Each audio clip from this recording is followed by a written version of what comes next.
Chilling tales for dark nights.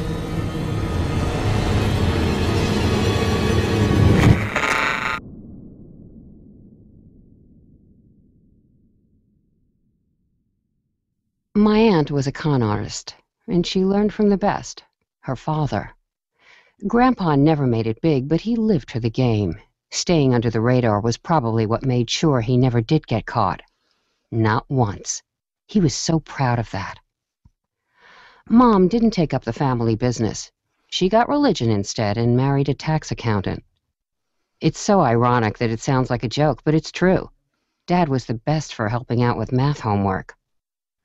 Mom's more colorful relations were kept at a figurative arm's length throughout my childhood, lest they corrupt me into following a more interesting life path. Aunt Cassie was the only one who could wiggle her way into my life. She was fully licensed as a psychologist, which made her a smidge more respectable. But Aunt Cassie used her ability to read a person in a whole different way, one probably not intended by the university who issued her degree. Aunt Cassie was a bona fide psychic. She had a shop and everything. Crystals, herbs, candles. Anything you needed to fill the mystic void in your life could be bought for a healthy markup at her little store. There was even a private room in the back that was used for readings and seances. Because both my folks worked, I would often get dropped off at the little shop where I would help Aunt Cassie out with those little shows. Anything from messing with the lights to knocking on walls. Playing with the thermostat was my idea, and it was an effective one. Customers came to get chills down their spine, didn't they? Why not provide? Cassie helped me become the skeptic I am today. Showed me all the behind-the-scenes sleight-of-hand stuff. We'd watch daytime talk shows with magicians and mediums, and Cassie would explain every step from a basic rundown of cold readings to how to spot an audience plant. After one particularly convincing episode, I asked the natural question, couldn't some of it be real? My aunt's reply was firm. The dead don't talk, kiddo. Anyone who claims otherwise is blowing smoke out of their ass. It was her conviction, more than anything, that made me believe her. There was only one client I ever saw my aunt refuse. He was old, bald, and stooped. Took his hat off when he came inside and twisted it in his hands as he talked. Cassie tensed up immediately when she saw him. The man claimed to have worked in the prison systems. Death row.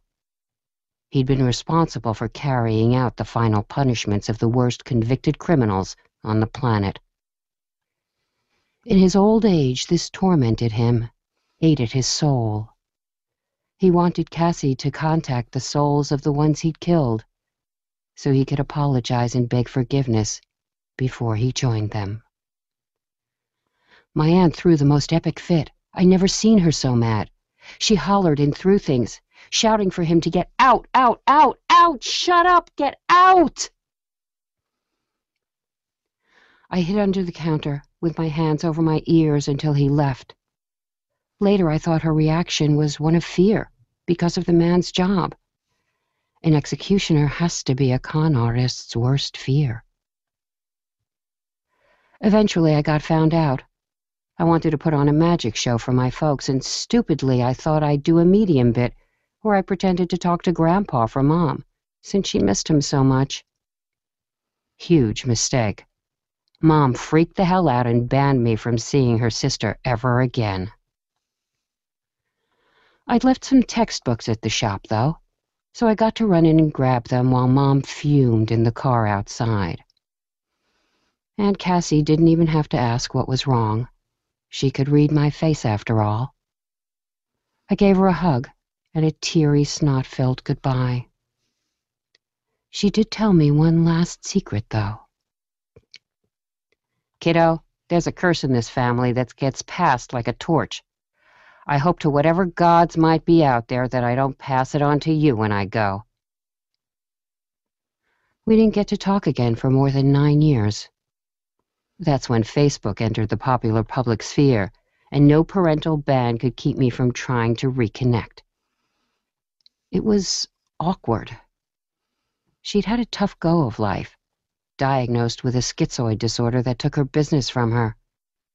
To pay bills, she went legitimate, and with her business went all her zest and playful passion for life. One day I got home to a message waiting in my inbox that made my stomach drop to the floor. "I love you, kiddo. Remember what I told you."